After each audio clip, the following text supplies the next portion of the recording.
di kailanman tatalikuran.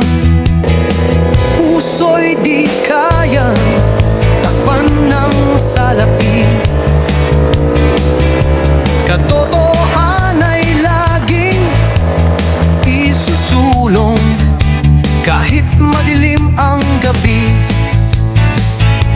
Laban sa krimen, rebelyon, katiwalian, ako'y sandata ng bayan, tapat sa tungkulan. Apelyido ko'y pangalan ng dangal. Ang prinsipyo'y di mabibili kahit gaano pa kamahal. Uniformeng suot, may pusong tapat sa Diyos, sa bayan, sa pamilya'y paglingap. Bawat hakbang sa panganib ay hakbang ng daan. Sa gitna ng putok, dasal ang